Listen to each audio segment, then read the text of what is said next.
Michigan State shot only 16. Turnovers also way off. Michigan State threw the ball away 14 times, only to Duke's 8. This was a big lead early. It was 14-6 for MSU, but then, despite it being the biggest deficit the Duke had the entire NCAA tournament, they came back strong and they didn't let up. For more reaction on this, back out to our guys in Indy. Mike, thanks. A 20-point loss for Michigan State, its largest margin of defeat ever in an NCAA tournament game. Dave Revson, Steve Bardo, Jim Jackson with you. Sometimes you look at a final score and you say it wasn't really reflective of the game. I think it was kind of reflective of the game. What went wrong here for the Spartans? Well, it looked like Michigan State had some early mental mistakes. There was some miscommunication on defensive end. Quinn Cook got a wide open three in the corner. They didn't switch on perimeter exchanges. It was like they were a step off.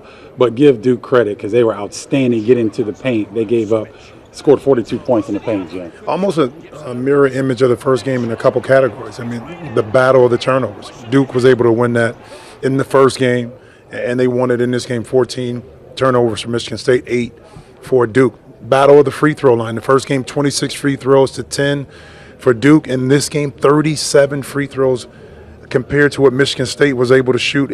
And when you're playing against a team like Duke, it's defensively gotten a lot better. We didn't talk about that. Now you're not getting shots at the rim. You're not getting to the free throw line. You're not winning the turnover battle. It's going to be tough. And plus, they got a big horse inside, and they dominated in the paint. 69 of their 81 points were either at the free throw line or in the paint. So, I mean, it gives you a clear picture of the way Duke attacked Michigan State. Let's talk about Michigan State on the defensive end first, because you're kind of heading in that direction a little bit, Jimmy. What did you think? We talked so much about how they would defend Okafor. What did you think of the strategy of what they chose to do? I thought they did pretty well against Okafor, but the thing that I don't know a lot of people were noticing about Duke, they didn't need Okafor to be dominant. They won their Sweet 16 and Elite 8 games with him only scoring 15 points combined. Right. He was a little bit more efficient on the offensive end today, but they just broke Michigan State down off the bounce. They lived in the paint tonight, Jim. Well, and sometimes when you pay so much attention to a guy like Okafor, you forget about the basic fundamentals. Did a really good job of controlling and not allowing Duke to get hot from behind the three-point line, but like Steven said, he got beat off the dribble. And then also in transition, where Michigan State generally would get back and force teams to build a wall and build back out. This wasn't the case. And once they got down, the ball was rolling for Duke, and they can pretty much get any kind of shot they wanted to get.